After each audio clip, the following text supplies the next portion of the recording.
Welcome back. We're in a basement, surrounded by evil artifacts and guards. Guards who might be evil cultists, might just be men taking a paycheck. Let's see what happens on Steady Roller Man Presents The Masks of Nyarlathotep.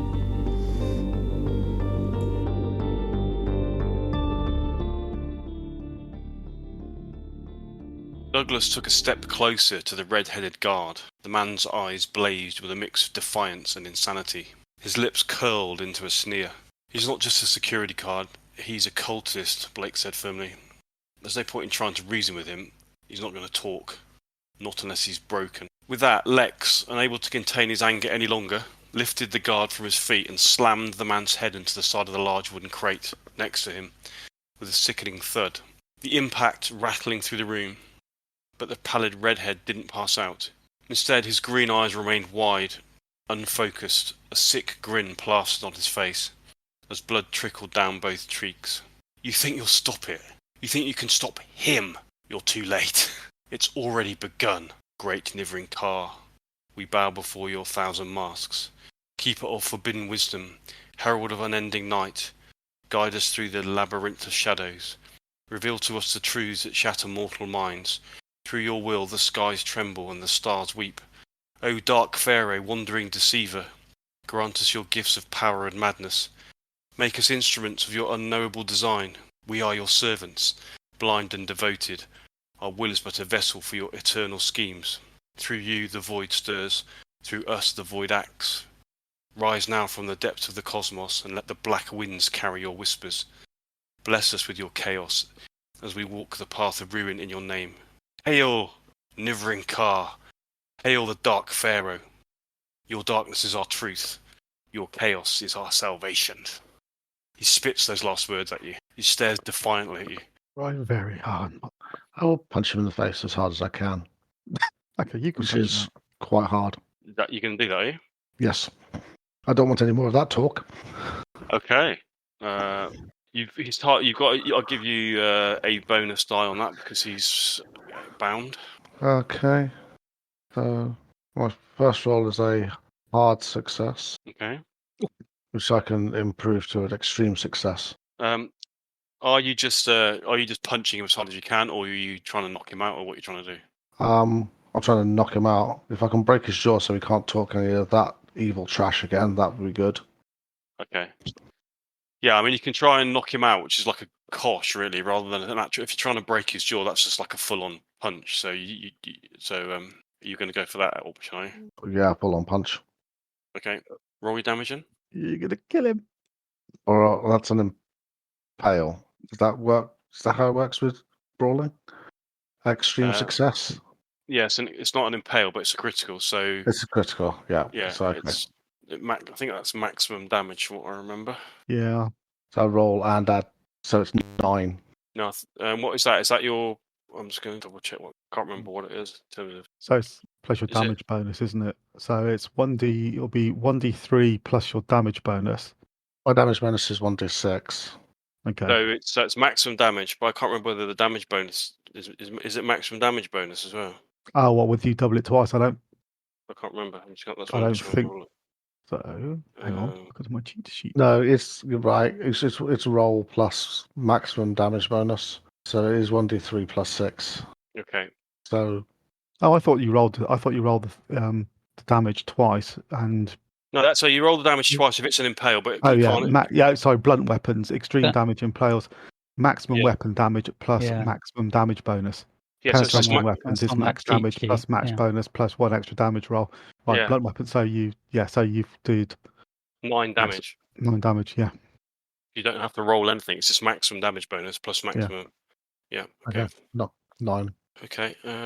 Okay. You hit him so hard. The rest of you hear a sickening crack. And he doesn't even have a chance to doesn't scream. He just literally just goes down. He's knocked unconscious immediately, smashed back against the crate, falls to the ground like a sack of potatoes, and you see like a load of blood pouring out of his mouth. I check his pulse. He's not dead, is he? Okay, you bend down his pulse.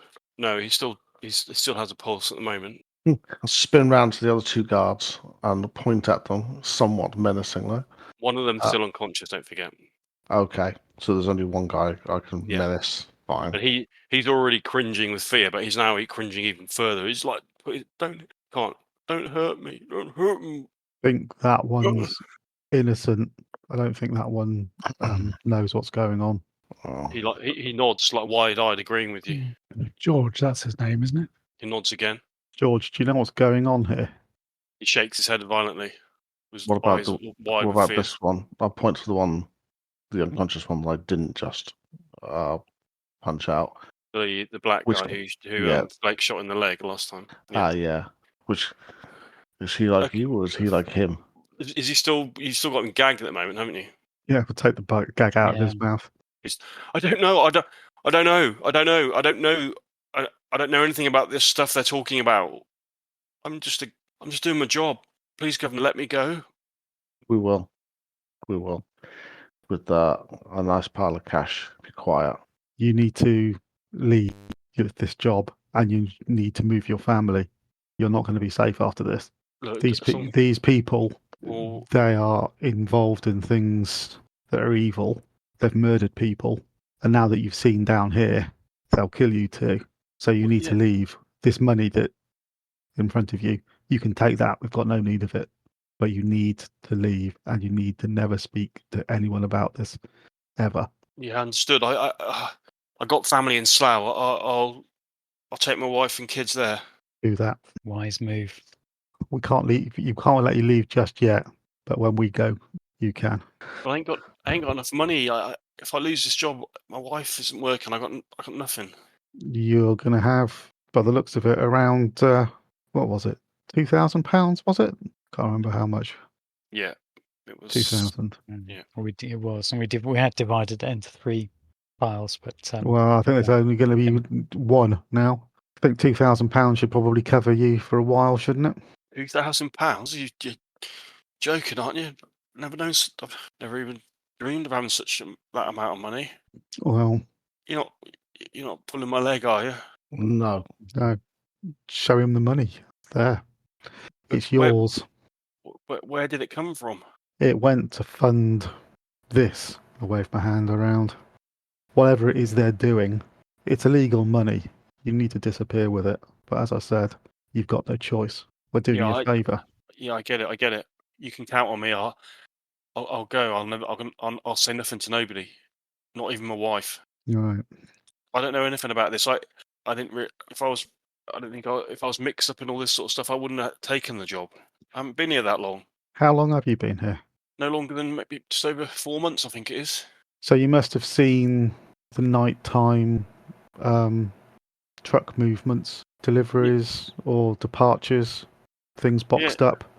Yeah, I've seen that. But that's all like antiquities and all that sort of stuff, And do you know how often they happen? Do you know where they're going? Limehouse somewhere, I think. Going to a warehouse and they get shipped somewhere. I think I don't know. It's like ain't my job, is it? I just assumed it was all some this Egyptian stuff that's everywhere. Honestly, I don't know. Limehouse. I remember one of the men mentioning Limehouse. Right.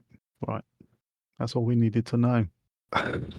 I'm gonna put the gag back in your mouth for a few minutes. If you have to, but I ain't gonna do no messing, honest.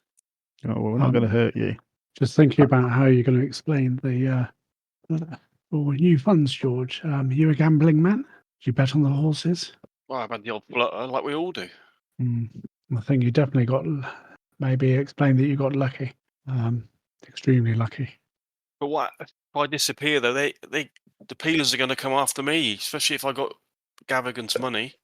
They won't, because Gavigan isn't going to report this. He wouldn't want the police down here looking at this, and he wouldn't know where you've gone. He won't come looking for you. We're too busy looking for us. What are you going to do with these other 2? Well, that's not for you to worry about. No, of course. Well, yeah, if you... The less you know, the better. I'll put the gag back in his mouth, move over to the other side of the room. It does beg the question, what do we do with the other 2? The black one might have just been a little too feisty, but He leaning towards cultist, if you ask me. Me too. He was far too keen, I think, to be just doing his job. Well, I mean, to think that he could take on 4 people, all carrying pistols. Has a touch of the fanatic about it. Yeah.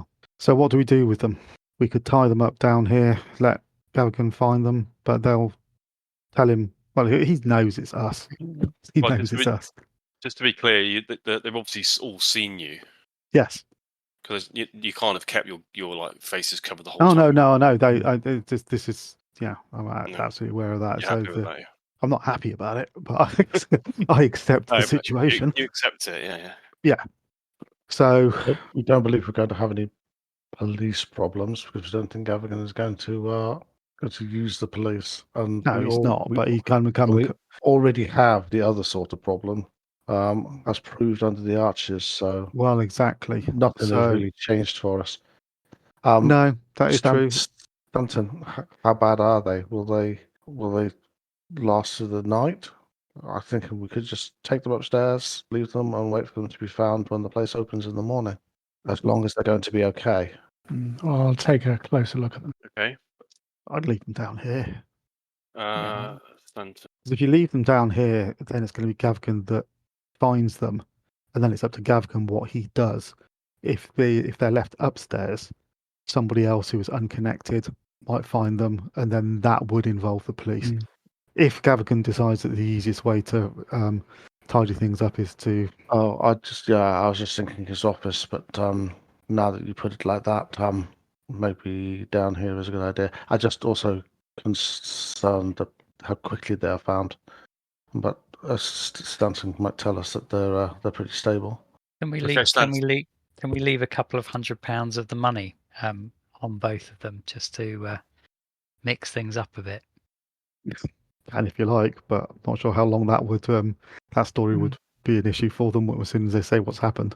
Well, they might need to explain. The money's gone, and some of the money is found on them. It just gives them something to another thing to explain, and sows a little bit of suspicion in Gavigan's mind as to whether they're loyal to him. Yeah, fine by me. Can't hide. George is looking very disappointed that he's just £200 down now. The win on the horses isn't quite as lucrative as he thought it was. Stanton, you're very very sure that the guy with the wound in the leg is going to be okay. Okay. The other one is a little bit more touch and go. You think his jaw is probably broken, but yeah, I mean he needs medical treatment. But you don't think so it's kind of 50-50 that one. If you left it till the morning, you feel like he would probably survive. You stabilise him. It could do some... Yeah, he's not losing any more. He's not really losing that much blood anymore. He might have concussion. But his pulse is still reasonably strong. So yeah, you don't think there's any imminent chance of him passing away by the morning. Considering the filth that came out of his mouth, I will take probably. Yeah. Would you like me to patch them up then? Yeah. Well, I've already patched up the one who was shot. Okay. Yes. Yeah. You did, didn't you? Yeah. I'll try to bandage up the other chap then. Okay. We decided that your glasses were you were short-sighted or long-sighted, so you can't use your glasses. He is short-sighted. So he needs glasses to see read and close up. No, he doesn't. It's the other way around. Yeah. So it's opposite to me. Yeah, no, that's fine. That's what I thought. Because he was reading and stuff last time without his glasses, so he can still read, but he can't see things a long way away. Okay. Yeah, that's right. All right. Okay, so he's still able to do the. Okay, can you make a first aid roll then, please? Can you tell the difference between small and far away?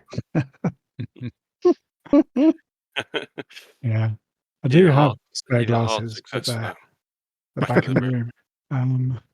What am I rolling against? Is it first aid? Oh, that is an extreme success. Yeah, don't try too hard. He straightened his teeth as well. It looks fantastic. Yeah. He jumps up and starts attacking you.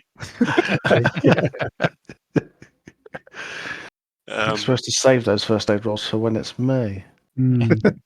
Yeah, okay, so you administer first aid to him, and by the time you've done that, like 10, 15 minutes later, you're almost 100% certain that he will be, well, no, you are 100% certain, actually, that he will be fine. In terms of, he's not going to die by the... As convenient as it may be, they will both live to see another day. Well, depending what Gavigan decides to do with them. I hope we don't come to regret that mercy, but I think it's the right thing to do.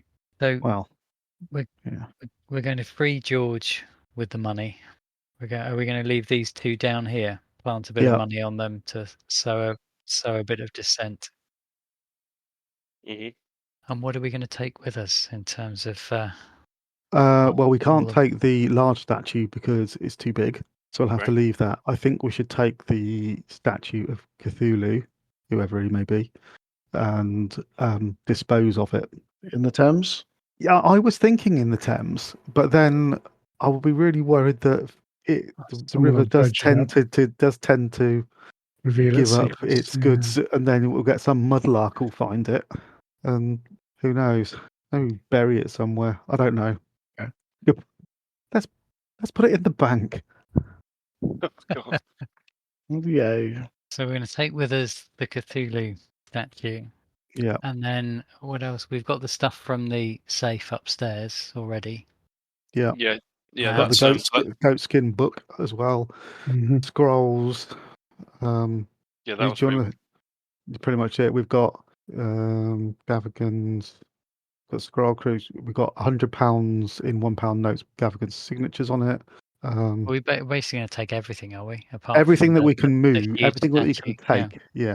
We'll take the 32 revolver and the bullets and all that kind of stuff as well. Yep. Okay. What about the copper bowl? Yeah, we're taking that as well. So you take the £100 with the signatures on. You're keeping that, are you? Yes. Okay. So you're just giving the rest of the money is the money you found. We use down 5 here. and 10s. We're giving him so 2,000. Yeah. And what about the passports that you found? What are you doing with those? Take them. Okay. I made some notes. So there was an ornate chest with 2 silver daggers. We're taking those. Yeah. The desk, we had the revolvers, box of bullets. The money, obviously, we're distributing. Yeah. The passports we'll take. Then there was a stout metal box under the desk with a receipt for goods from Henson Manufacturing. Yeah, all that stuff. The receipts for the truck hire, letter from, was it Punit Chowdhury? Yeah. So we're basically taking all of that. And then there was a small chest with various sort of materials, including vials of dark brown liquid, parchment. That we can destroy. To maybe take the bowl with us, but don't need the blood and things. That's looks like it's used for some kind of ritual practice, and that's not something that we want to be involving ourselves with. So I think we should destroy that. Okay, and then we've got the small jar that was found on the shelves, and various terrifying jar that Stanton's scared of. Yeah, that one. What's in the jar?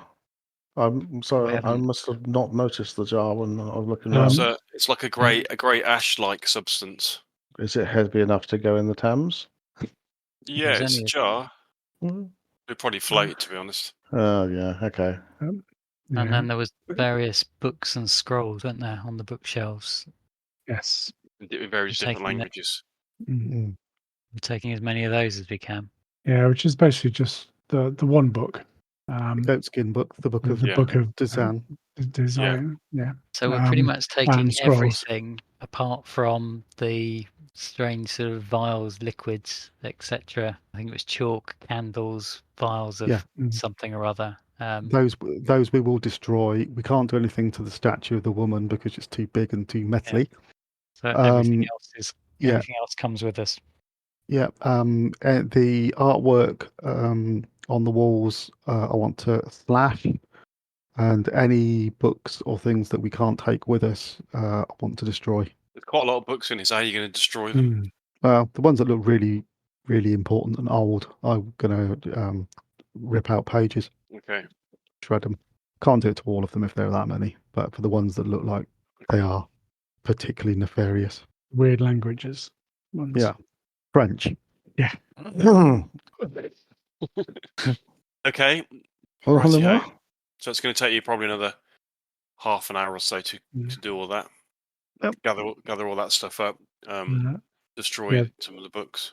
I think with the addresses on the sides of the crates, I'll just make sure. I've got them written down in my notebook. Okay. And then shall we leave first and tell George he's got to give us half an hour before he goes. I'd rather not set him free before we go, just in case he double crosses us. I don't think George is going to double cross us. I think we can take him out with us, can't we, George? You can have a nice safe walk with me, can't you, mate? He nods vigorously. Yeah, Good lad, George. he'll be all right. Right. Out we go then. Okay, so you're going to leave the. Excuse me, are you going to close the coffin thing back up again, or what are you going to do with that? Probably not a lot of point, is there? Well, don't know if they're going to come round or not. Certainly, the one with the busted jaw might come round, and we're not tying them up. We should probably tie them up. You have a choice. You tie them up and don't leave the money on them, or don't tie them up and leave the money on them. I would be inclined to tie them up, close it. I'd do both because, I've seen plenty of robberies where the inside man's been, had a smack in the mouth and been tied up just to try and put them off the scent. Yeah, okay. In which case, I will tie them both up and then close the sarcophagus after us. Yeah. Okay. So you tie them both up in the cellar, in the hidden room, and then you go back out through the secret door, through Gavkin's office, and out the back through the gate. And plant a couple of £100 on each of them, and then George can have the rest. You're just going out through the back door on into the yard, yeah? Yeah, and then through the gate, and then out, and lock the gate behind us. It's just gone 1 a.m. by the time you got back outside. It's obviously very dark, and it's also quite foggy as well, and there's nobody around as far as you can see. My torch in my hand. Right. Okay, you make your way out through the. Jacob's a little bit nervous. But try and keep to the edge of the yard, away from the fog. Okay. You cross the yard, and you're out in the street behind. Jacob is quickly locking the gate. The air is damp. Everything is quiet. There's hardly any sound at all. All right. We need to get George somewhere away from here by walking, and then if there are any cabs around, put him in one of those and send him on his way.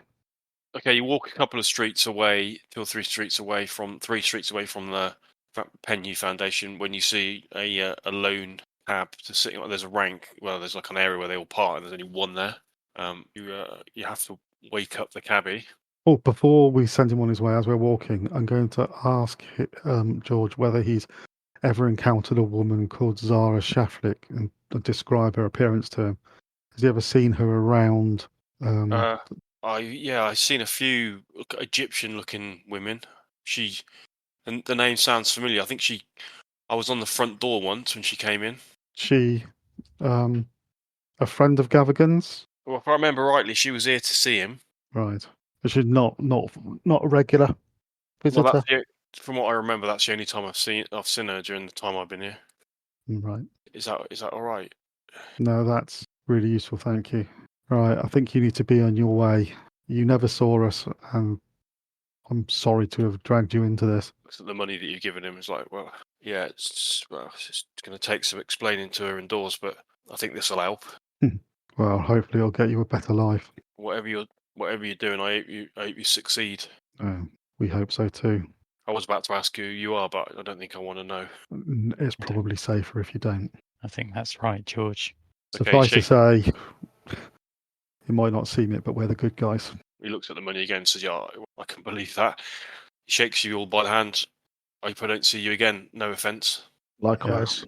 We wish you well, George. He jumps in the cab, and the car fires up his engine and disappears into the night, into the fog. Cheerio, George. Hope he stays safe. No, he's so dead. Back to the hotel, gentlemen. Yeah. We need a cab. I don't think. No, that's fair enough. Find ourselves another cab if we can. With all the stuff we're carrying, I don't think I want another person to see us too much. We just walk. No. I don't think. Well, why don't Anton and Jacob jump in a cab? Get a cab and we'll walk. Yeah.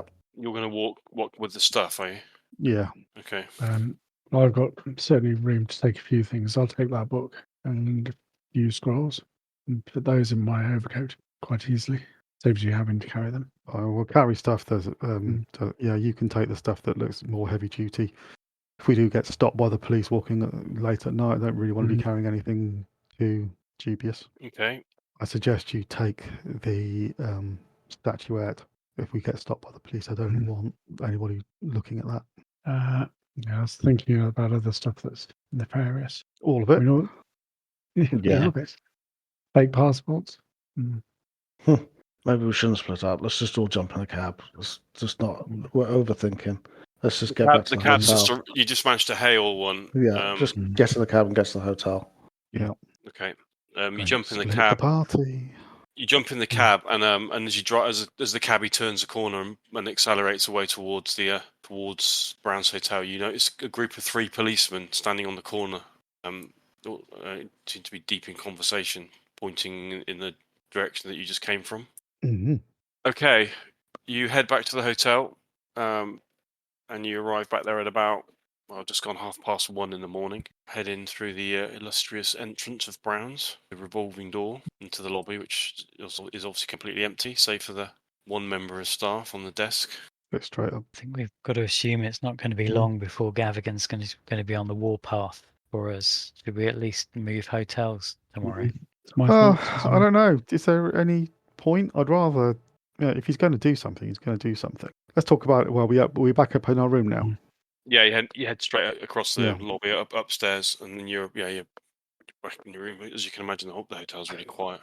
I mean, let's discuss what we do next, because I think that's going to dictate. Yeah, I mean, we've provoked him. We've got things that he wants. He's going to want back. So the first thing we should do is put them somewhere where he can't get them, which would seem to be they go in the bank vault.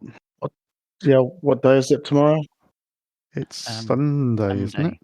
Yeah, it's Sunday. Sunday morning. So Sunday now. I think we're not going. Yeah, we're not going to the bank today.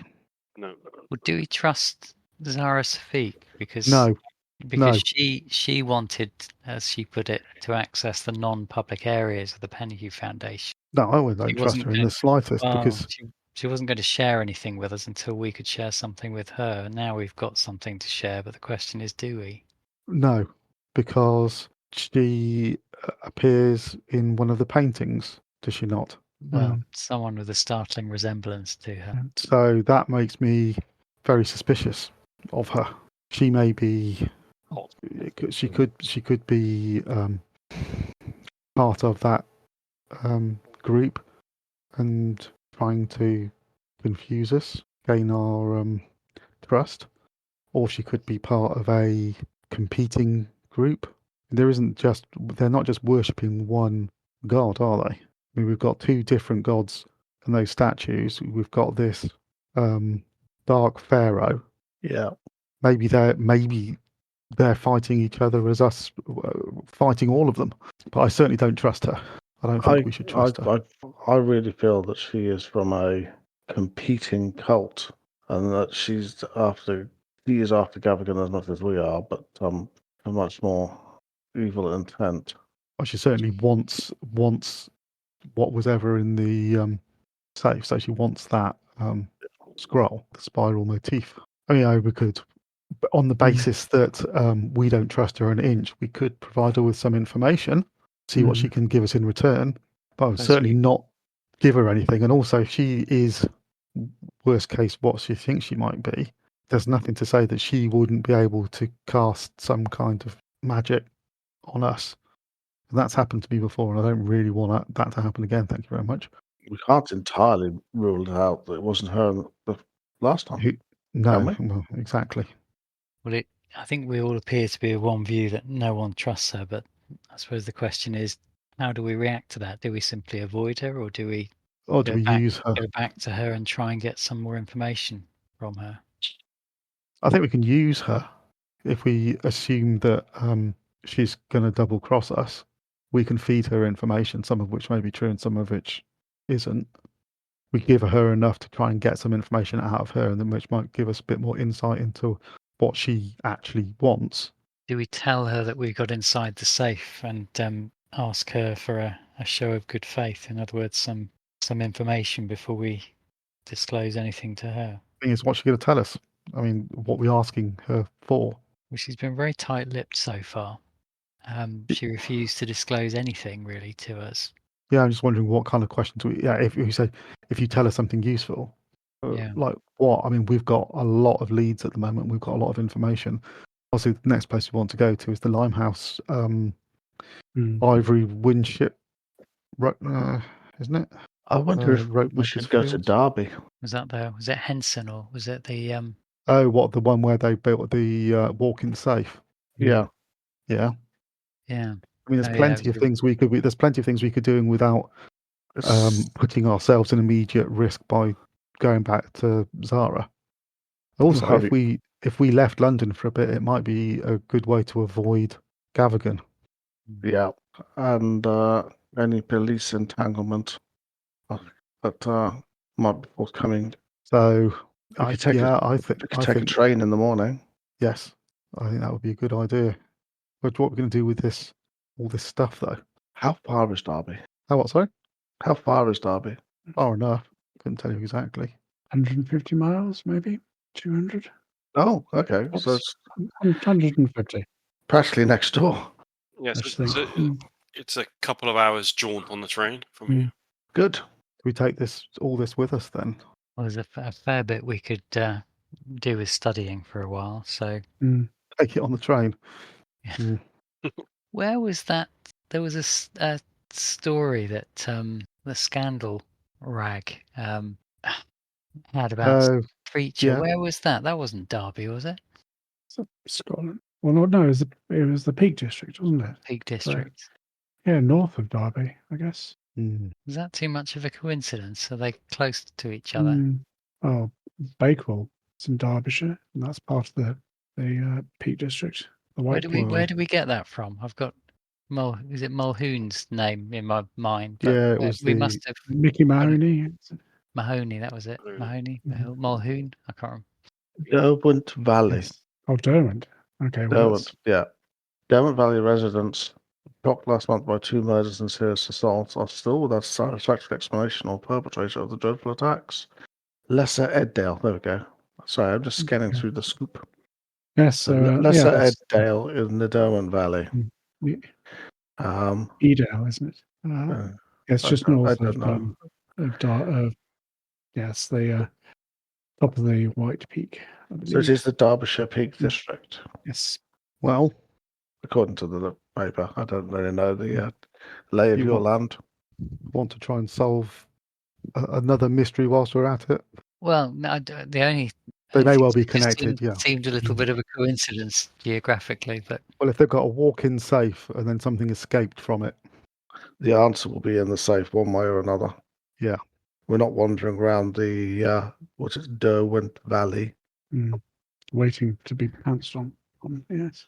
Do we head straight to Derby, or are we going via Limehouse? We haven't got a lot to work with in terms of Limehouse. We've got a letter from. Well, it's just a shipping. It's going to be a shipping company. There's going to be antiquities and things that are being shipped out or shipped in. So, I mean, that's the link to Shanghai, isn't it? Mm-hmm.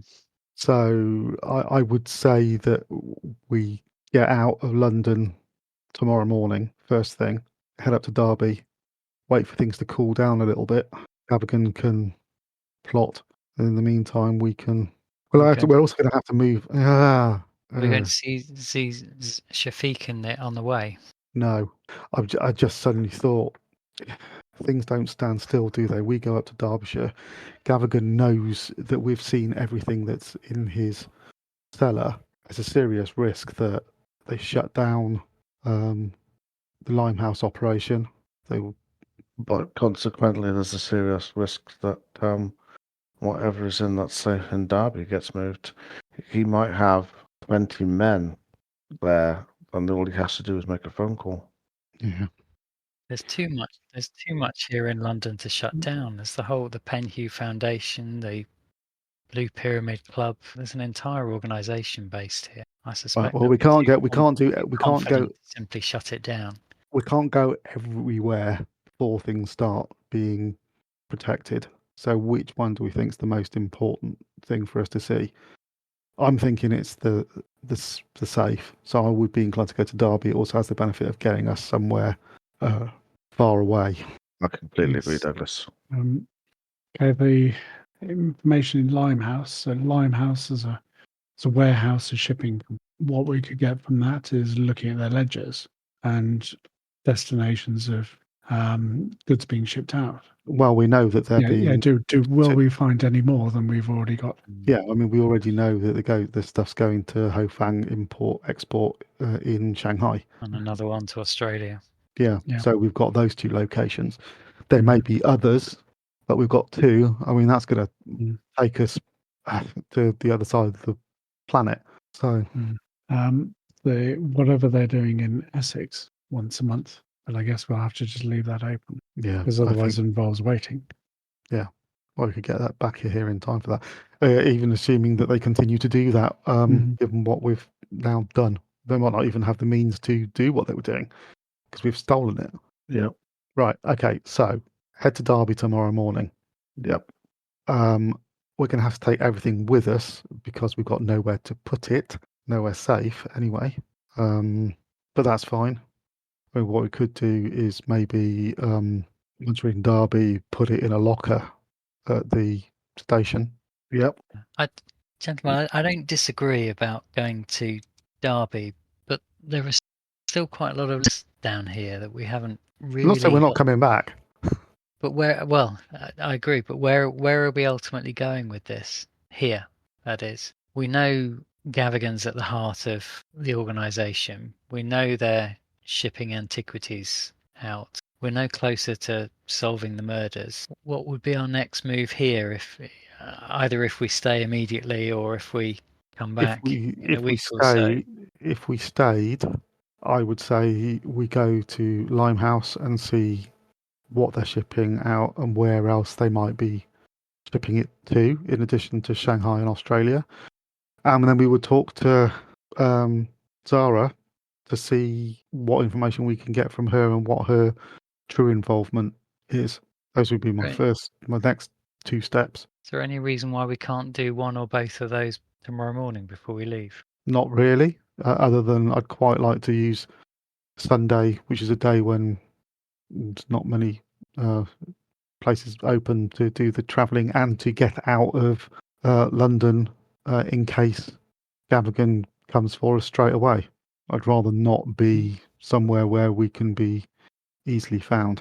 There is a chance. It's putting some distance between us and Gavigan. Yeah. There is a chance that he may not go to the Foundation tomorrow. Yeah, that's true. In which case, those 2 might be dead by the time he gets there. No, I don't think they'll be fine. Well, they won't get any worse. But yeah, maybe he doesn't go until Monday. True. Would he necessarily check in with the guards every day? I don't know. The cultists work 9 to 5. I don't know. So yeah, what I'm saying is the chance that he might not find out tomorrow. No devil worshipping on the Sabbath. Very important. Jacob, what do you think? You want to do something? I just wonder if we ought to see Zara Safik before we leave. If she's in cahoots, her shop has to be closed. Do we know how to get to her other than the shop? Does she live above the shop? Stupid Sundays. They should do something about that. Yeah, if she is in cahoots with Gavigan, then trying to get information we've got and telling her we have found this from the Foundation, Gavigan will definitely know tomorrow. Sorry, today. Well, he will, but by the time he knows, we'll be on the train. Yeah, but if he finds out on Monday, we'll already be in Derby and probably already had a look in the safe. We might even make it there this evening. Isn't it 2 a.m? It's 2 o'clock in the morning. I'm not sure how you're going to manage that. I need to be asleep. I don't need to be thinking about British Rail. Yeah, it's 2 a.m. Yeah, I thought when you said this evening, I thought you meant like Sunday evening. There will not be any trains running at this. No, we're not going to get anything in Limehouse on a Sunday unless we break in, are we? So no. Is it really just a question of whether we go and see Zara Safik, hoping she lives above the shop, before we leave for Derby? I don't mind if the majority are. We make a run for it, then that's fine. I just wonder if we. We'll still be here when we come back. We will, but we might have a couple of hours before Gavigan's on our trail. I mean, even if he finds out first thing in the morning, it's going to take him a little time to come looking for us and to get a posse together. I don't feel massively strongly about it either way. So, I mean, it's going to happen when we come back anyway. isn't it? Absolutely. We can put and it when to we a come vote. back, we'll have even more information, hopefully.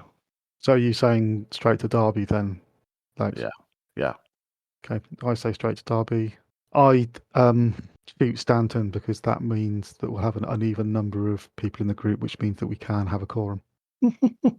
We need to recruit somebody else so that we can always have a majority. My preference would be to see Zara Safik first, but so I think Stanton that either gives you the casting vote or the who's the head judge? Deadlock the group. Well, it won't surprise you to know that I don't want to be the one to dictate what we do and where we go. Looks like you've got no choice this time. So straight to Derby or Zara Shafiq first and then off to Derby. Yes. That's it. We won't make you talk to the scary woman, Stanton. Yes. Well, the thing is, we don't. I know it's obvious, but we don't know whose side she's on. She's almost certainly not on the side that she pretended to be. So, yeah. Well, I think we seem to have agreed that we will be seeing her at some point. It's just a question of as to whether it's tomorrow or when we come back from Derby.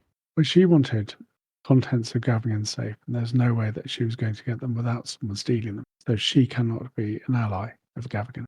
Who she's working for, we don't really. Well, she said she'd worked with the Penhew Foundation before. He was aware that Ferris and Sons had hired the truck to Penhew for 6 months. She told us she suspected Gavigan was the leader of the Brotherhood. She said she had what she described as a personal motivation and well-positioned friends who wanted to know more about the murders.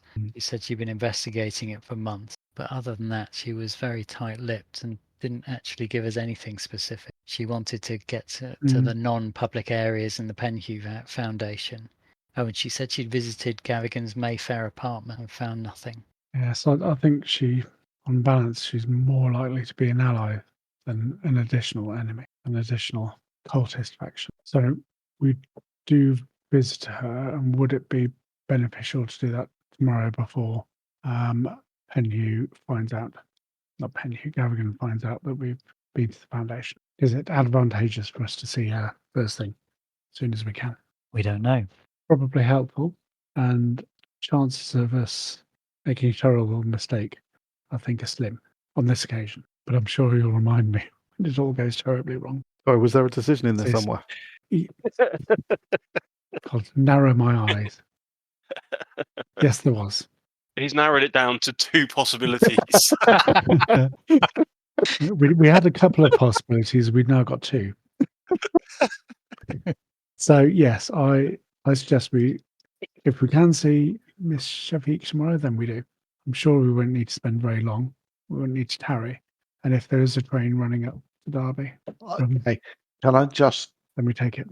Once again throw in that if she's working with Gavigan, which I think is a very high possibility that they are both cultists, going to speak to her ends up telling Gavigan everything that we've just done. I really believe getting more information from Derby before we tackle her is the smart play.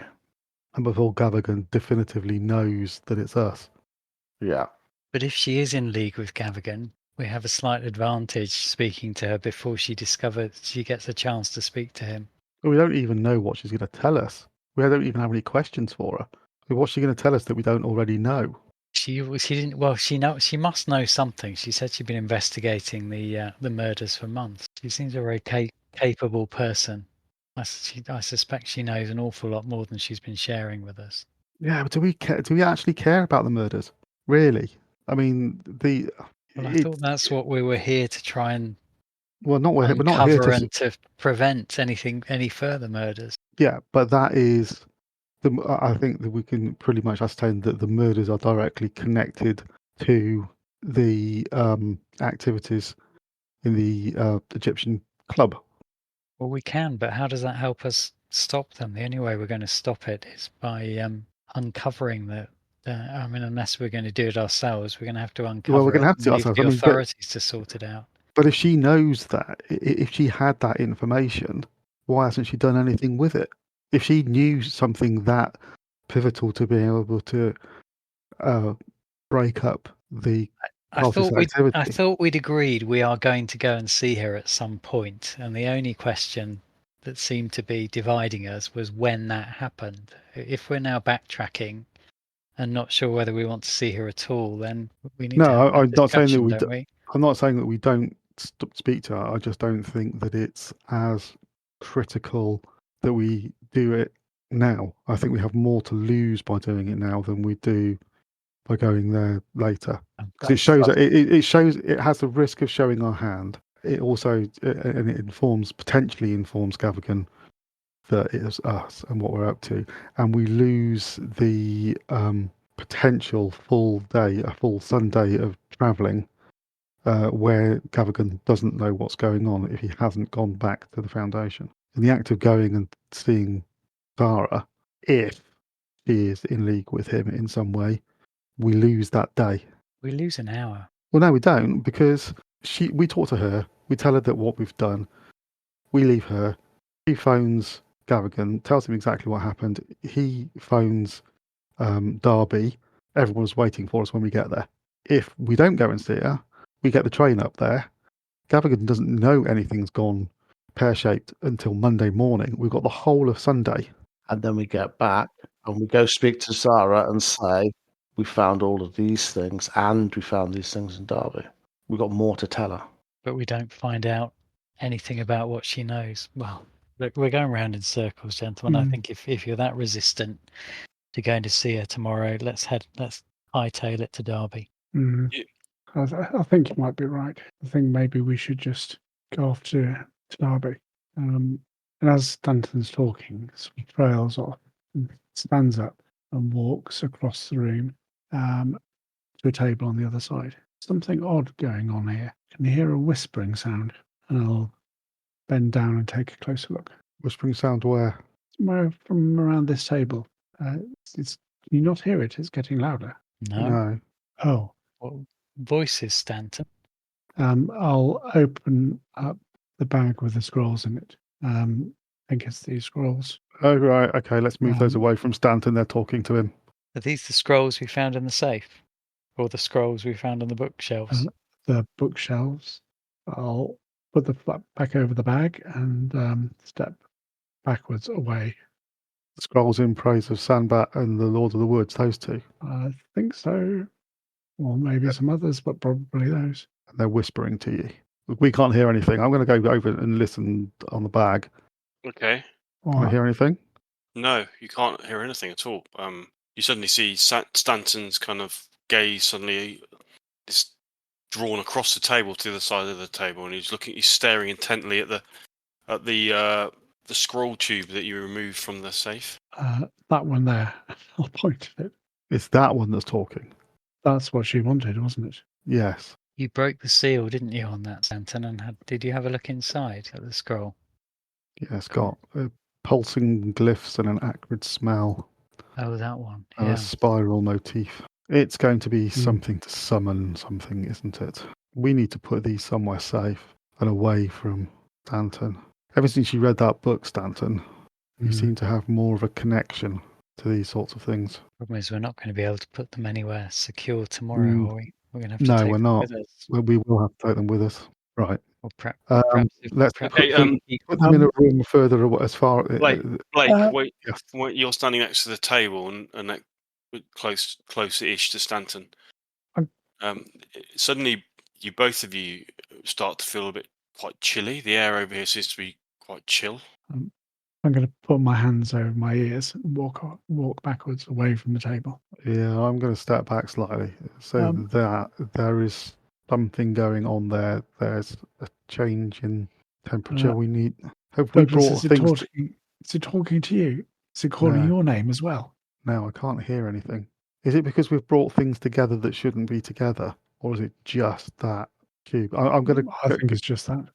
Oh yeah, I'm gonna. Can't help thinking it was sealed, and now it's not. Yes, thank you, Jacob. Well, I'm not blaming you, Stanton, but I wonder if it was sealed for a reason, and whether we should reseal on it. Yeah, well, the seal on it wasn't. Was there anything untoward with the red wax? Just a blob of red wax. It wasn't. Unless there's special red wax. It wasn't a special marking or sigil on the red there was wax. nothing on it, which is why we broke it. All right, I'll go and get a lighter and a candle and drip wax on it again to reseal it. And then I'm going to go put it in the far corner of the room away from all the other stuff that we've got. Okay. You're sealing the actual outer case like it was sealed before, basically? Yes. Yeah, okay. You drip the wax back onto the seal and you seal it back up. I'll look at Stanton. Did it change anything, Stanton, to you? I'll take my hands off my ears. Listen. Is it still calling to me? Yes, still there. Can you discern anything? Any words, Stanton? I'm trying not to listen intently. Is it calling you towards it? Pretty sure. Can you listen to it? We won't let you get close to it, but listen to it calling. And then if you are drawn towards it and you can't stop yourself, Lex will stop you, and I'll move the scroll away. I'll go and put it in the bedroom. You're going to listen intently to it, are you? Put my head in my hands for a second. Okay. I don't think it will move me, but it might get inside my head. And if it's in there, whatever it is. Well, I mean, I've never we experienced anything like this, so be guided by what you feel is prudent or safe. Well, these books, these scrolls, they all have knowledge, and we need the knowledge to defeat these cultists. But as we all know, it comes at a price. Is now a good time to pay that price? Might tell us if we need to go to Derby. Or is that what it's saying? Is it saying, go to Derby? Or it might be saying that I'm going to follow Miles to Bedlam. We should invest in metal boxes for these things. Lead-lined boxes. Lead-lined boxes. We need a half a dozen at least. We need some of that gold from Peru. Yes. Yeah, I was actually thinking that. Yep. So where should we store these things? I know a really secure pyramid in Peru. Safe deposit pyramid. Yeah. Which train station is it for that? Lima. Yeah. We'll cost the 2:15 to Lima, please. Okay. Yeah. So Stanton is listening intently. Okay. If I move it away from him, does it subside? Is it distance? No, it doesn't. You can still hear them equally as. It's not the distance. It's just I know it's there. Mm. It's left a calling card in my mind, so to speak. This is going to be unbearable for you, Stanton. A book I shall not read, should not read. But if it's constantly calling to you, we need these. Can we destroy them? I wouldn't destroy it until we know what it's for. Don't shoot me down yet, because I am about to mention the words Zara Safik. But she wanted to know. She wanted to know what was in his safe. Do you think she knew it was this? I think so. Yes. Or suspected it was this? Yeah, and she just couldn't. And she, whatever it, I think she wants this for a reason. She doesn't want it because she wants to destroy Gavigan's activities in this way that we do. I think she wants it because she's a cultist herself, and it will lend her power. To take over. I'm starting to wonder if Gavigan's the big chief and she wants to be the chief. Have I mentioned this theory before? That yes, actually she's she's usurping him. Yeah. What, they fell out? Maybe. She worked at the foundation, didn't she? She said she'd worked, I think, I'm not sure she said there with them or at the foundation, but she definitely said she'd worked. She said she'd worked with the Penhew Foundation before. That's the note I made. I mean, that would make sense. If she was on the inside, got too greedy, wanted to take over, but then he needed to kill her, wouldn't he? Rather than let her, just cast her out. He wouldn't have made her redundant. He'd have killed her. Or you're not allowed to kill fellow cultists. You just cast them out and then wait for them to try and take over. Yeah, I do get the impression that the organisation existed in some form or another, and then Gavigan stumbled upon it. Says he's still trying to find out more and weasel his way in. But you don't. So you think he's not running it? I think he's running it. Yeah, I think he probably is. I'm just entertaining the idea that it might be the other way around. No, by the way, because that doesn't make any sense. Because why is it? If that was the case, why is he shipping a whole load of cultist because he's paraphernalia across the globe to various? He's actually actively facilitating it rather than. Yeah, he's not trying to take it over. He's running it. Oh, by the way, the whispers have gone. Oh, that's good. It's nice. Do you think we can get a safe night's sleep? I hope so. Unless they come back. Let's do that then. You have a train to catch in the morning. Mm-hmm. I'd like at some stage to see what Zara's reaction is if we tell her we got the scroll from the safe and we've destroyed it. Yeah, that would be hilarious. Oh yes. Oh, I'd go there for tomorrow morning just to do that. Don't start. Don't start again. Okay, so set the alarm early. Right, by the time you get to bed, it's going to be like gone 2 in the morning. So I guess you're going to have. I think we just try and get a few hours and then get an early start to first train to Derby. Yeah. Sleep on the train. Sleep on the train, exactly. Yeah. Okay.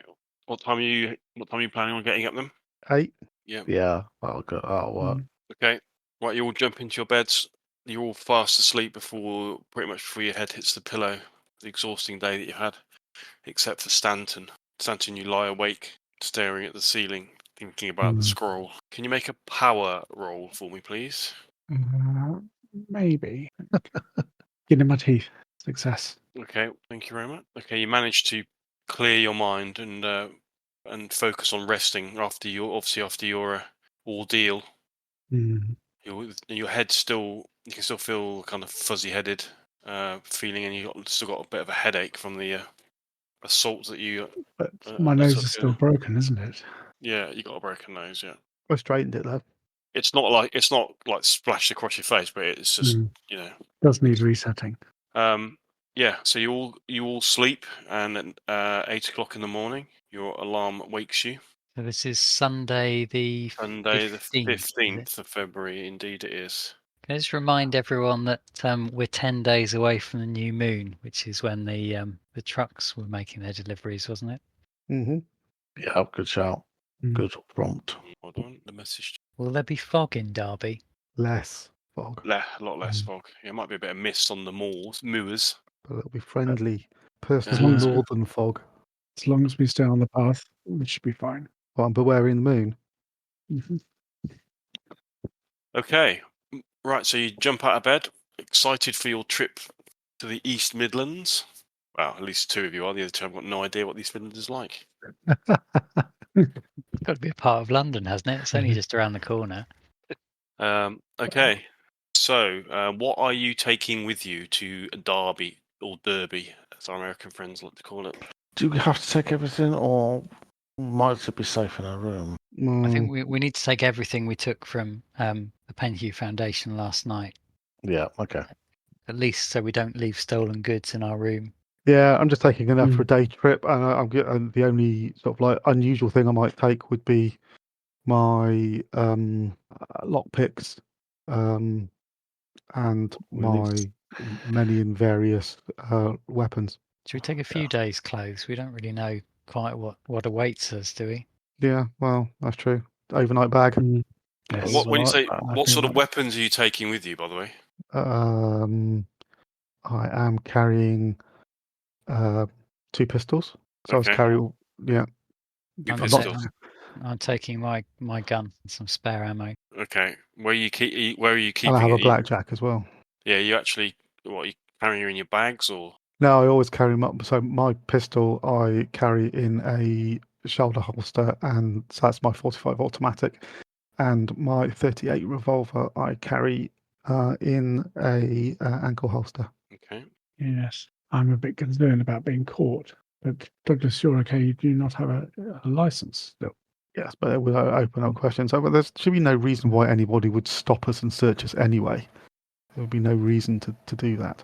So you're carrying you're taking your 2 guns, Jacob. You're taking yours, and do you keep yours in a holster as well? No, I keep it tucked into the back of my belt. And mine, when I take it, is usually in one of the big inside pockets of my overcoat. Well, if you're taking yours, I'll take mine. Okay. So, what are you doing? Heading down without breakfast, or grabbing breakfast on the way? I think that there will probably be at the very least, a trolley, but maybe even a yeah, we should head dining straight to car. the train station. Dining Yeah. car, yeah. Okay, so you head downstairs. You know that you've got to go to St Pancras to get to Derby. Okay, the lady on the desk stops you as you go past and says, "Excuse me," says, "there was a young lady who popped in earlier and left a note for you." She hands you an envelope. Thank you very much. Let's move away from the desk. There's an envelope, a small envelope, but it's not got anything on the front of it. It's not sealed, it's just folded. Are you going to open it? What does it say, Stanton? It's going to be. Oh, yes. Yep. I'll open it and show the others as I do. Okay. Oh, no, hang on a minute. I'll close it again. Maybe in case it's an unpleasant letter, and I'll look over it next. Maybe just want a couple of us look at it first in case. Well, you read it first. Fine. Yep, I shall do that. I'll read it. Watch my eyes. As soon as you take the scrap of paper, of lined paper out of the envelope, you can smell a really strong spice smell. And I put the message, I put the letter on the Masks chat. Okay, yes. Gavigan's house in Essex, wasn't there a picture of a house on his desk? It'll be the Egypt house, wasn't it? It had the Miser house. MISR house, 1922. Yeah, an imposing 3-story mansion. Yes, or it's the Latin name for Egypt. That's in 4 days' time. Well, let's not spend too long with our northern friends. Good. Okay, so heading off? Right, as we pass the bin, I think we can all remember that, can't we? I'll roll up the note and put it in a rubbish bin on the street. More information to follow. Did you turn it over? Yes, that's all there was on it. Okay, so you head off to London St Pancras to take your journey to Derby. Okay, want yourselves a second. Now, we didn't tell Sarah where we lived, did we? Where we were staying, but we did tell the dancer. Did we? We did. Alicia. Yeah. So that message is from her, not from Sarah. Oh, Spice though. Yeah. Just that it's a notepad kept in the But spice she was, shop. yeah, but they're both exotic Egyptian, Middle Eastern ladies. I imagine they're both quite spicy or wear perfumes of that nature. Okay, so presently you have boarded a train to Derby from London St Pancras. The journey should take you about just over 2 hours. Excellent. I'll take a seat with my back to the engine. Does beg the question, of course, how naive Aisha is, because she was being aided or aiding Sarah, wasn't she? That's how we got in touch with Sarah in the first place. Yeah. Okay, you climb aboard a compartment in a first-class carriage, its polished woodwork gleaming in the faint morning light. The seats are covered in slightly worn fabric. They feel firm but welcoming. The whistle blew sharp and clear as you exited at St Pancras station. And presently you have left London behind. You see the cityscape with chimneys and darkened terraces soon give way to the English countryside. The flatlands of Bedfordshire unfold, dotted with hedgerows and half-bare trees. Frost clings to the fields, shimmering under the pale winter sun, struggling to pierce the grey clouds. Fellow passengers murmur in low voices, their conversations mingling with the rhythmic clatter of the train. Occasionally a newspaper rustles or a cough punctuates the subdued atmosphere. As the train approaches Leicester, the landscape shifts to gentle hills and small villages, church spires standing out against the cloudy sky. The station at Leicester is bustling, smaller than St Pancras, but with vendors selling hot pies and cups of tea to waiting passengers. New faces join your carriage, bustle past your compartment. The journey presses on. Did you want to chat about anything on the way to Derby, or are you all chatted out? I suppose we need to discuss what we're going to do. Well, it's going to be shut, isn't it? We're assuming. So we need to find somewhere to stay. Another hotel. There'll be a hotel near the station, won't there? I think so. I know life is dangerous, difficult, resolutely grim for us at the moment, but quite liking seeing a bit of the countryside.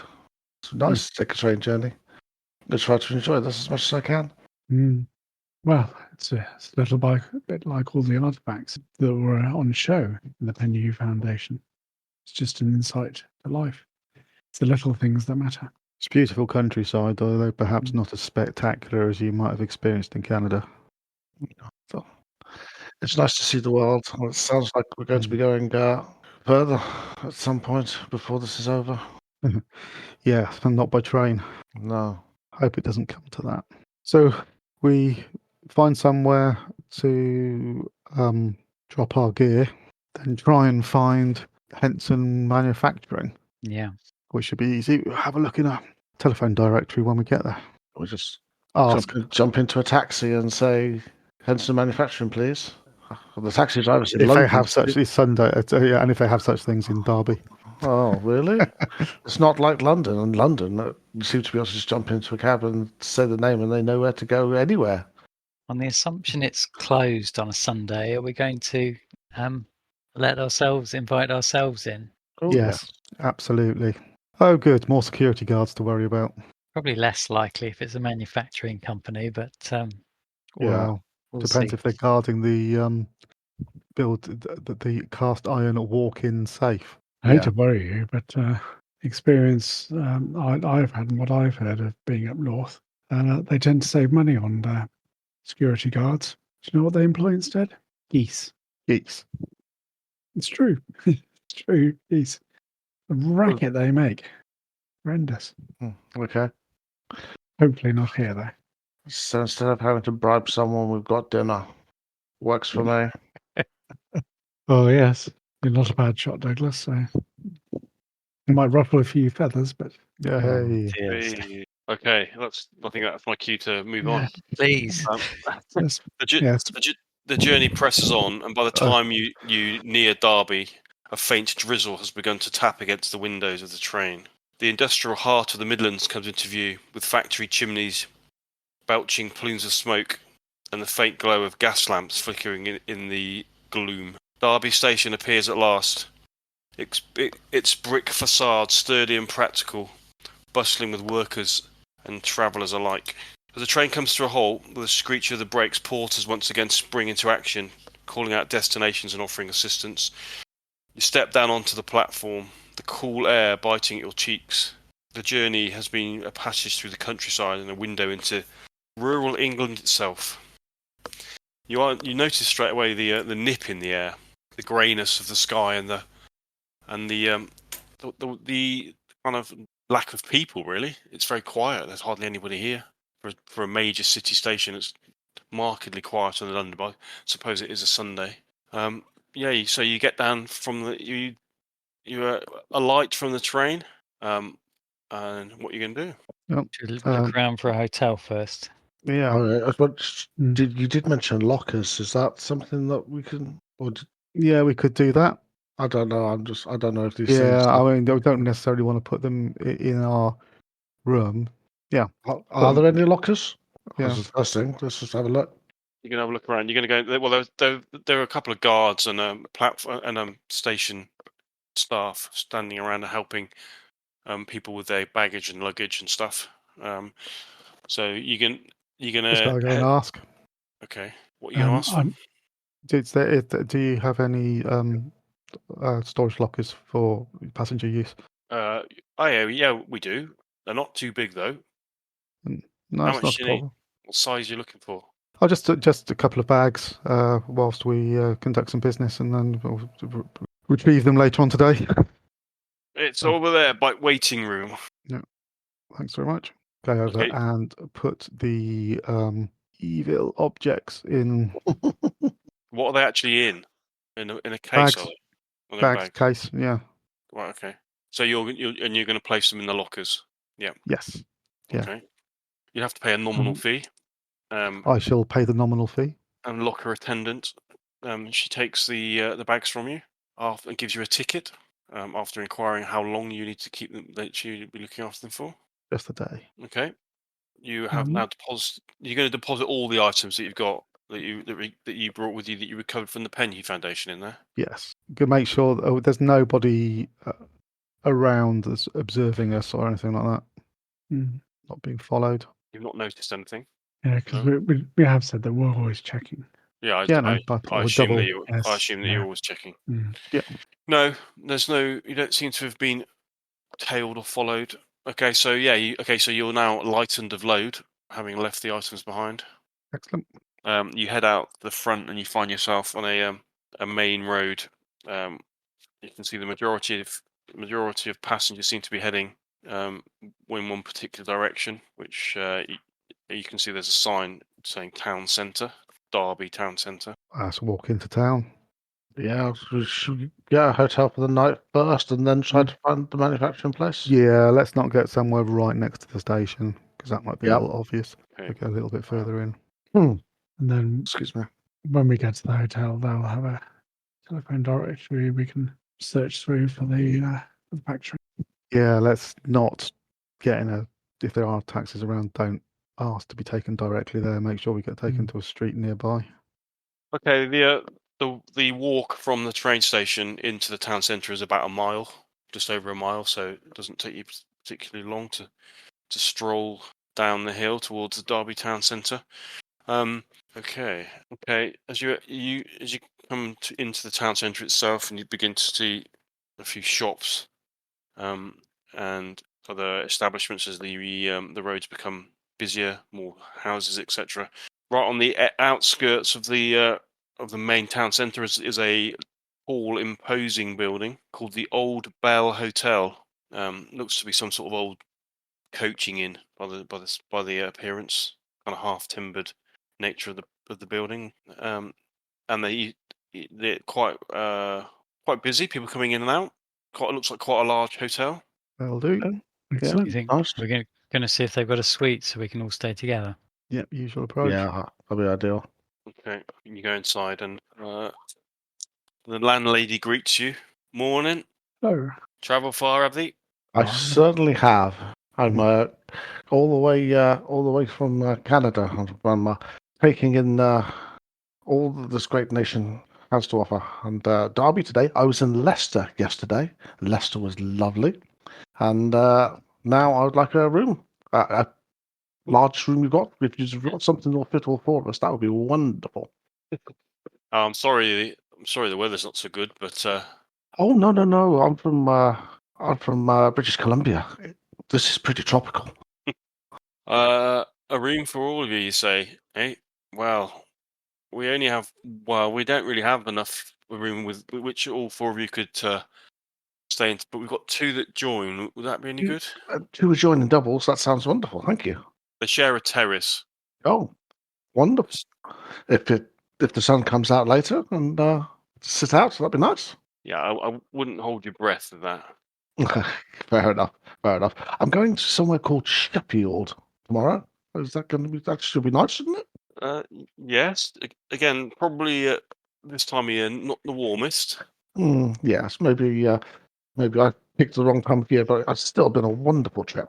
So it's not the cheapest room. In fact, it's the most pricey. But you look like gentlemen of means. Oh yes. My friend here will pay. I point to Douglas. I'll pay. Okay, you pay for the room for the evening, and a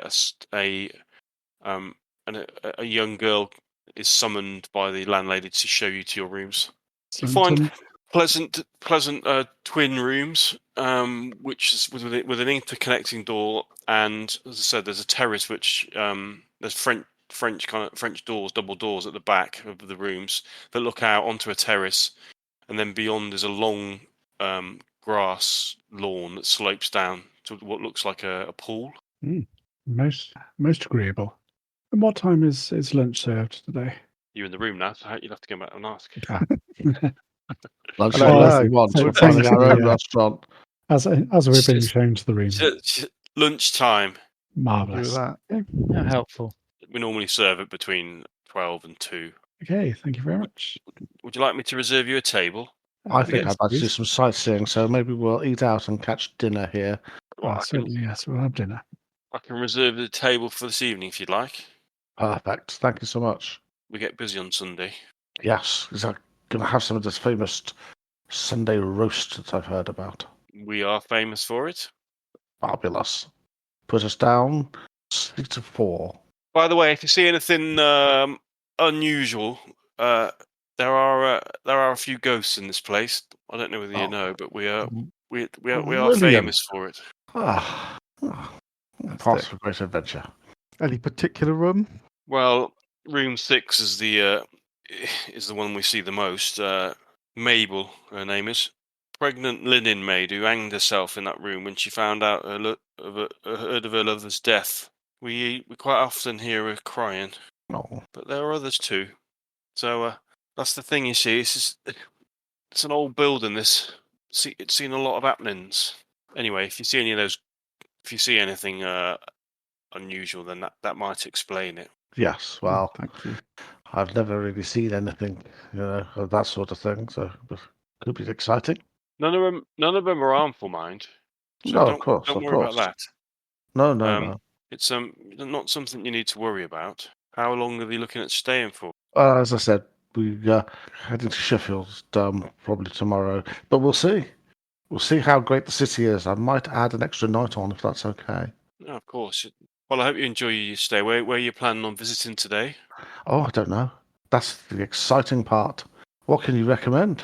I hear that this particular area is big on manufacturing and things. I don't really know. Yeah, there's not many tourists that come here to look round factories. No. What do they come to see? Well, most of them come to maybe look at the Peak District is where they normally move on to, where it's walking and that type of thing. Are you more of an outside fella? You show me a Canadian who's not an outdoorsman, and I'll show you an American. Well, yeah, it's you haven't come at the best time of year though. As far as Derby itself is concerned, we're famous in engineering and museums. If you like, there's an aviation museum here. We've got some lovely parks, and if you're a theatre goer, there's some good theatres in Derby too. Is Derwent Valley nearby? Oh, that's about an hour away, just over. I must admit, I remember reading a rather salacious story about Derwent Valley. What was it? Police baffled by monstrous murders? Something about a killer beast? Put me in mind of that with your ghost stories. Yeah, well, there's always too many people with too much time on their hands inventing these sort of stories. Speaking of that, I'm a bit busy, so I'll bid you a good day, and I'll see you later when you're back. Thank you so much. Okay, you have dropped your stuff off in the room. What next? It's about I don't know. It's about. I mean, it's just past noon. Well, I think we need to try to find this factory now. Is there a telephone directory in the room?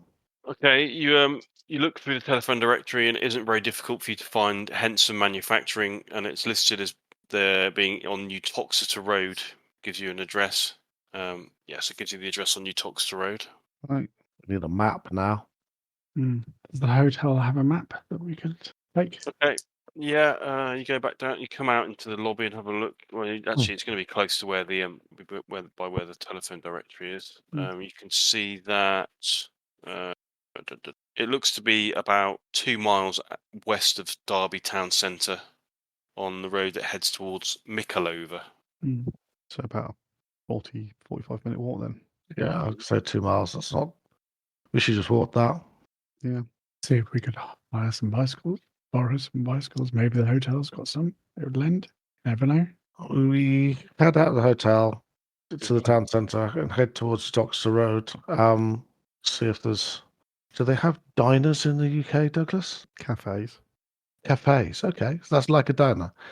Well, we should stop in a cafe then, and grab a little bit to eat, and then head on our way.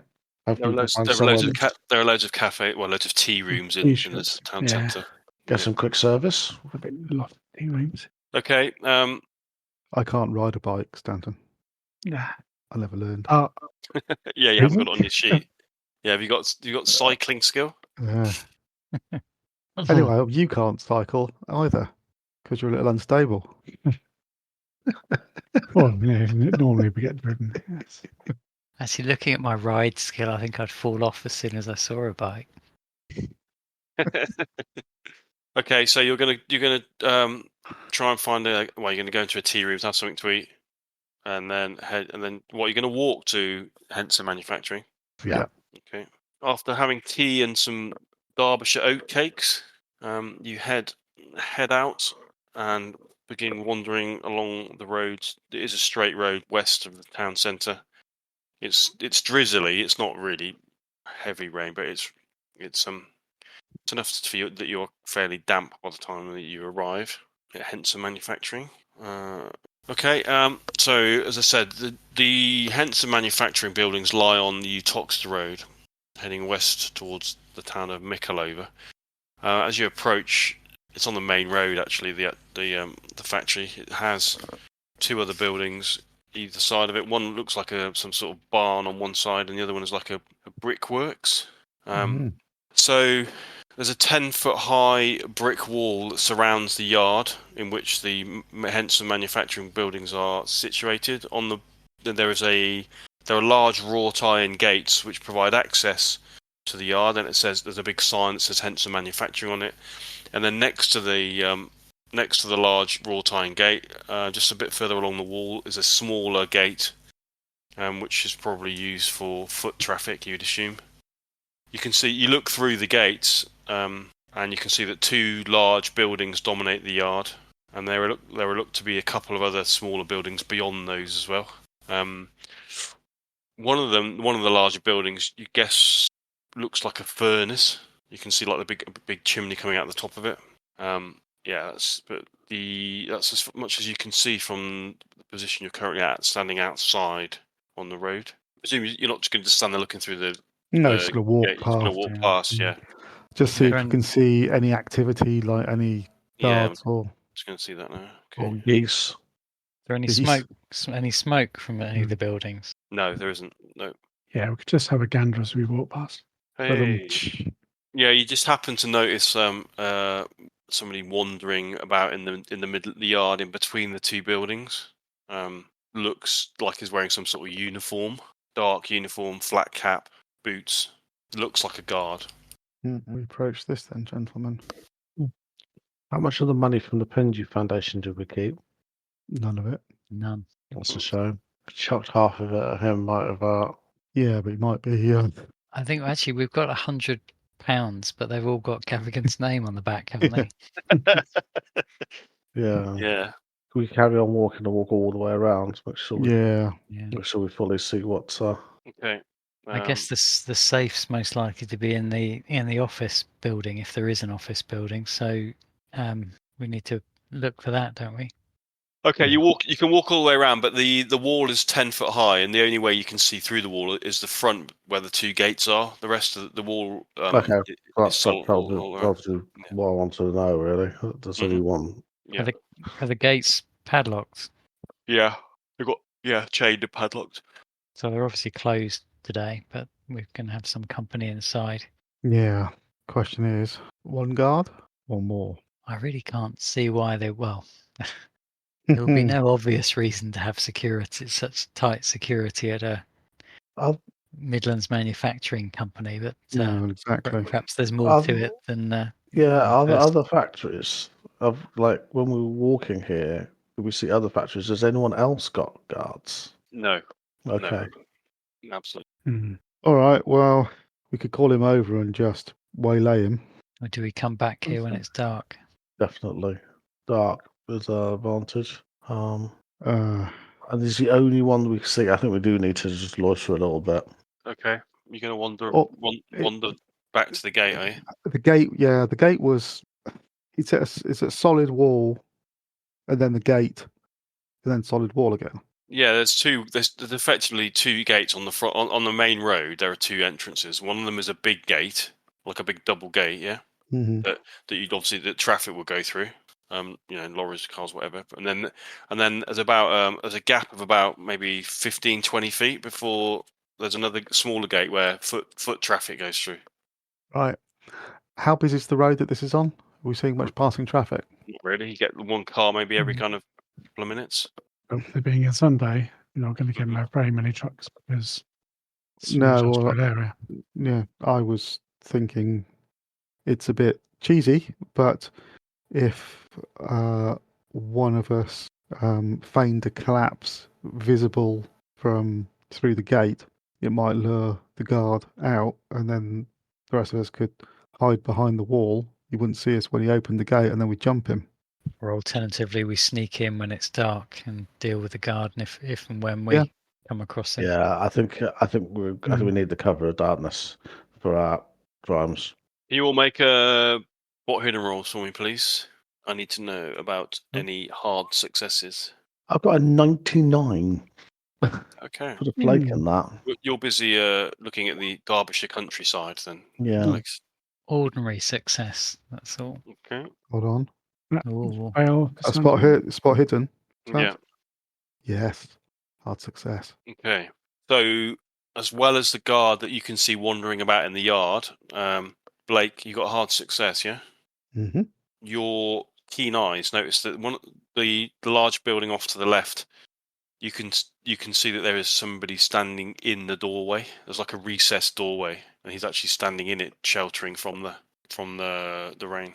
Looks like a second guard standing in the doorway. The big building off to the right is the one that you think is some sort of furnace, because it's got the big chimney coming out of it. And then he's standing in the doorway to the one off to the left. Right. Which is probably more likely to be the office building, is it? Yeah, judging by looking at the windows, you'd say there are more windows in that building. So you'd say that's probably office, maybe workshop type building. Whereas the other one has very few windows in it. It looks more like a large sort of like shed type building. Depending on how big the safe is, it might not actually. We should probably look for the place that's the most guarded, as opposed to. Which is the building that looks most likely to be the office building, isn't it? Is it? Yeah, correct. Okay. Yeah. In which case, yeah. Excellent. Right, back tonight then. Yeah. Let's go buy a crowbar. Shops are closed Sunday. Well, the crowbar shop's open. That's when they do all their business. What they're well known for their crowbars in Derby. Famous for it. Okay, so you're going to head back to the town and then come back later, are you? Yep. Yeah. Okay. And then try and sneak in through the smaller gate. Right. Okay. Right. So you head back. What are you going to do? Head back to the hotel.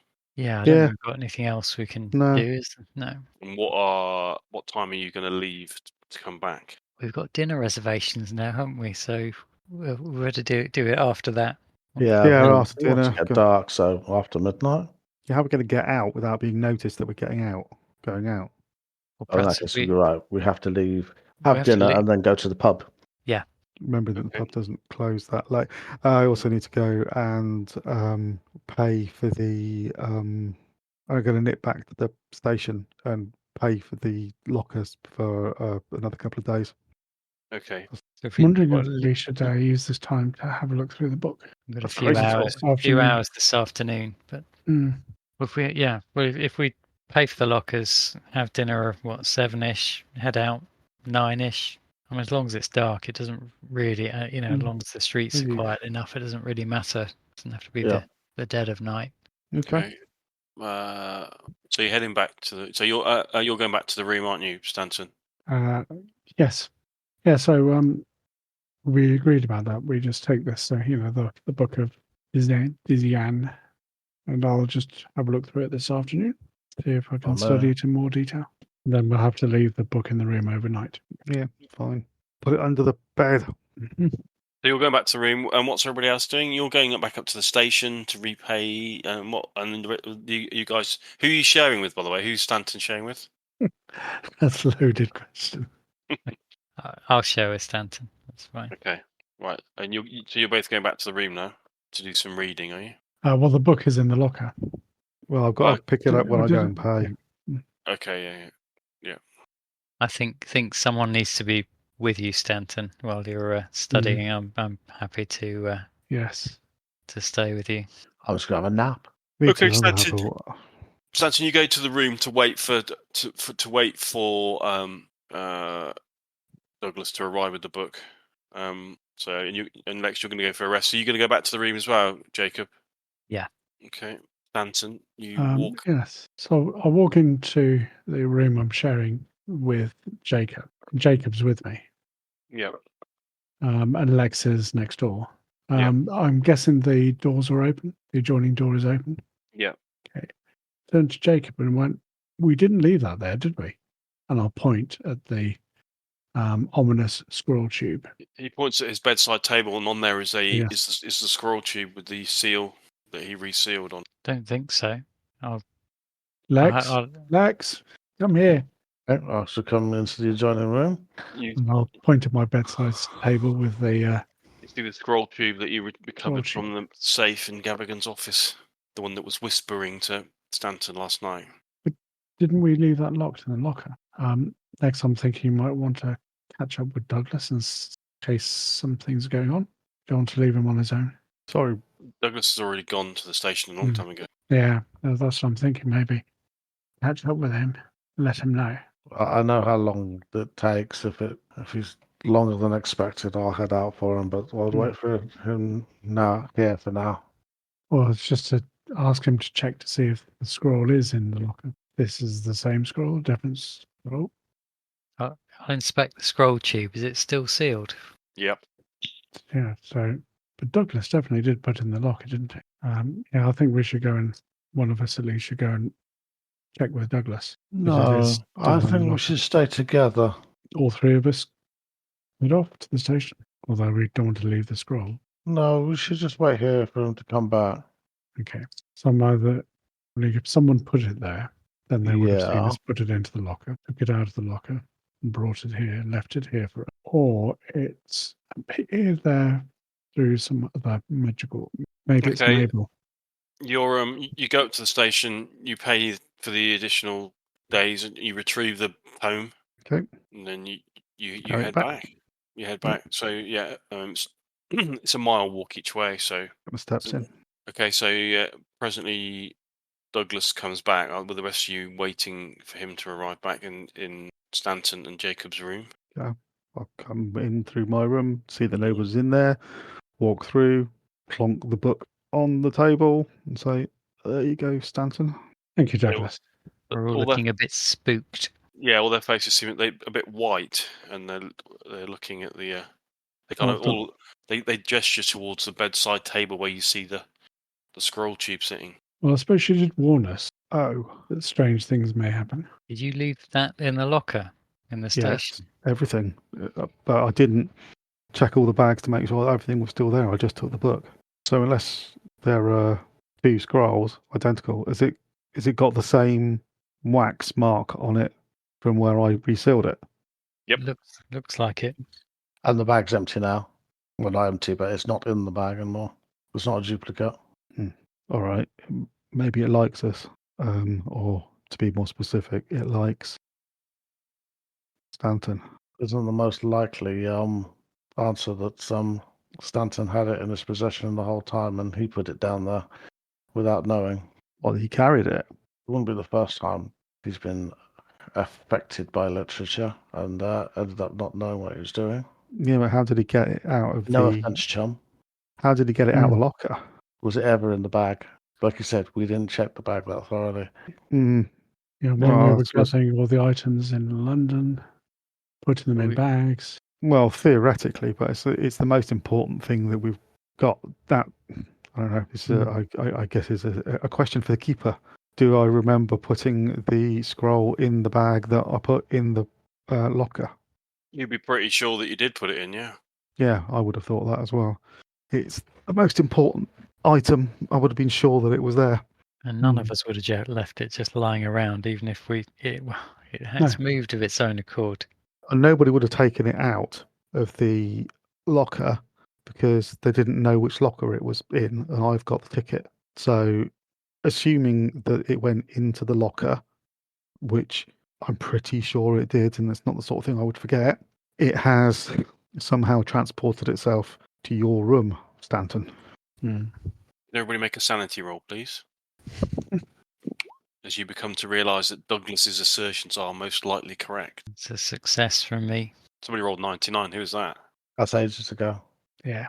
Oh my gosh, Stanton actually rolled well. Is that everybody passing? Yeah, I did pass, amazingly. Okay. Completely blasé about the fact that yeah. Nah. Well, we must just have forgotten. That's all. We definitely put it with us. Yeah, you can't just really blame believe that's the Derbyshire ghosts. No. I can't believe that even an inanimate object would want to go into Stanton's bedroom. Oh, hey. Well, I mean, I think So is it? we can believe that happened. It's magical. Yes. Yeah. So it followed me because I was the one that broke You've got the seal. connection. You've got a connection. Well, it's either moved of its own accord, or it somehow influenced one of us to move it. And Well, the latter can't be the case. The only person that could have moved it would have been me, because it went in the locker. Yes. So you double checked that it was in the bag before you put the bag in the locker. I put it in there. I remember putting it in there. Yeah. So it has magically transported itself to be with us again. And I don't see why that's so fantastical, given the other things that we've seen so far.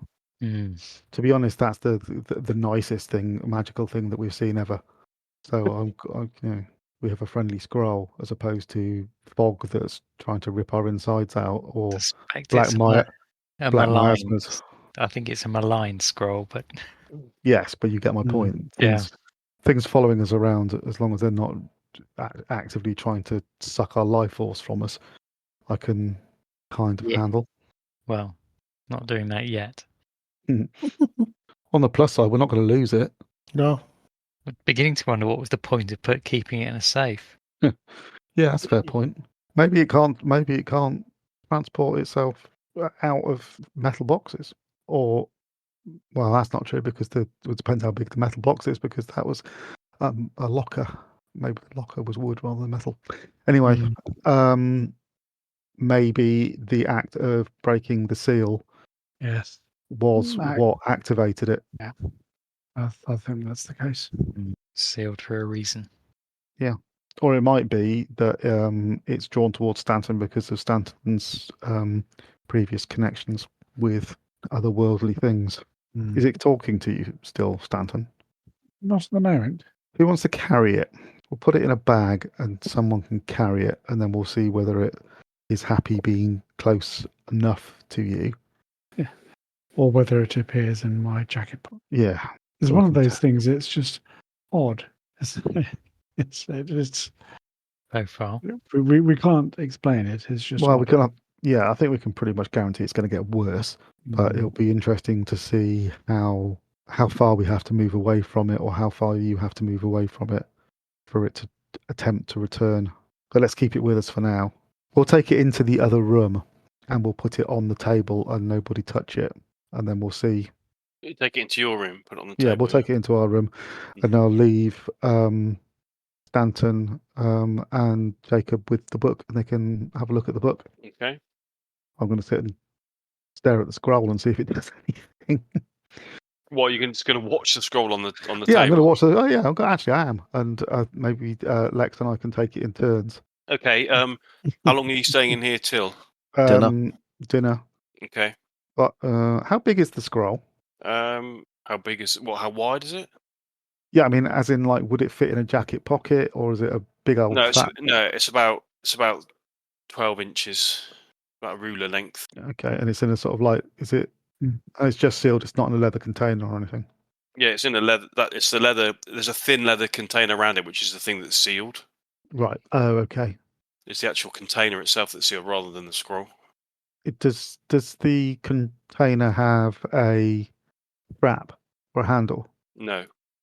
Wouldn't it be funny if it's actually the container that's magical? The scroll is just a scroll. Okay. So you're going to stay in here until it's time for dinner. Your dinner, which is going to be about 6:30. It's going to be dark outside by then. So I'm going to leave the scroll tube on our table. Everybody look at it, confirm with each other that that's where it is, and we'll go down to dinner and see when we come back whether it's moved. Okay. You spend a good hour or so in the pub, in the hotel dining room, having a nice roast mutton, and you return to the room, and all seems to be in order. The scroll is exactly where you left it. It's now about 7:30. Well, let's head out for a drink and then to the factory. So we're going to take what we need with us, are we? Yeah. Okay. In those few hours, did I learn anything more from reading the book? You started reading the book, did you? Yeah, sorry about that. Okay. Yeah, you did. Give me a sec. How long did you spend reading it? So it was about 20. It's only going to be about like 3 hours, isn't it? Yeah. Yeah. Okay. Sounds No. fine. Okay, that is what you've learnt so far from the 3 hours worth of study. I need you to make a SAN roll, please. Okay. Fail. Okay. La la la. Will you never learn? Too much. Okay. The lure of knowledge is just too great. Sorry, I'm just checking how much sanity you can. No, that not 58. Okay, you lose 3 points of sanity as a result of that, of your initial dive into the tome. It all seems a little bit too close to home, some of those names. Yeah. You can see that Stanton is visibly shaken. At one point when he's reading the books, he suddenly screams out, "Ah!" Throws the book down on the bed. Dare I ask, Stanton, what's that? It makes sense now. I can see how it joins up. We've not been looking at just different things on their own, different rumors, different cults. They're all different faces of the same thing, same god. They're its avatars, its masks. The thing is called Nyarlathotep, and one of its faces, one of its masks, is the Black Pharaoh. Another, the Haunter of the Dark. Third one, the Bloody Tongue. Father of Maggots, the Bloated Woman, and the Lord of the Woods. Now, others of these we've heard, but obviously we know the Black Pharaoh and the Bloody Tongue. But it's the same thing, the same god. So these cults around the world, they are joined up because they're the same, and that's why they're together. Maybe that's why they have this ridiculous clock, because they are performing rituals at the same time. I don't know, but I do need to lie down. It's shocking, this. I mean, we had our suspicions, but of things being joined up, but didn't think it would be this. I mean, what do you make of it? Chilling discovery. The level of organisation is deeply concerning. Didn't they know about each other, or they're all just? I think they do. I think the Bloody Tongue knew about the Black Pharaoh, but do they know? Well, Gavigan must know because he must have read this book. He's coordinating between different cults that each are a different facet of the same god, and they're all attempting to summon this god from their own particular locations with these timed rituals. That must be it. That's why they have a clock. If they all perform with the ritual at the same time for their own masks, then there's been a suggestion of opening gateways or portals to the, for example, with the Ark. Are they trying to bring their god through? Well, that was what was being attempted in Peru. Not suggesting it's the same. Well, the father of maggots. That might be what we saw in the paintings. Yes, indeed. And the Lord of the Woods, is that thing from Australia? So does that mean that your question earlier on or last night about what we're seeking to do, Jacob, it seems that our goal is to disrupt every single one of these cults across the world to prevent them bringing this one god through. But how many of them do we have to defeat in order to ensure that the god doesn't pass through? Is one sufficient? All of them? And how would we even go about managing that without killing them all? But if that's what they're attempting to do, then maybe killing them all is the only thing we can do to stop it. Or, as you said, disrupting or destroying as many as possible. Well, if we take the tools away from them so that they don't have them at their disposal, so we destroy what they need in order to summon their god. Because if there's only, say, I don't know, one of these scrolls, and we destroy it, that would set them back years until they could find or create another one. But the web is starting to show itself to us, and we now know what the connection is. Yeah, I think the paintings will make more sense now. Okay, and we'll draw the curtain down on this episode as that stark realization of the epic scale of your battle hits you in the small hotel in Derby. that wraps up this episode with the old Call of Cthulhu conundrum. You can't read the books because they'll send you insane, but you have to read the books in order to find out what's going on. And we'll find out more what's going on next week on Steady Rolling Man Presents The Masks of Nyarlathotep.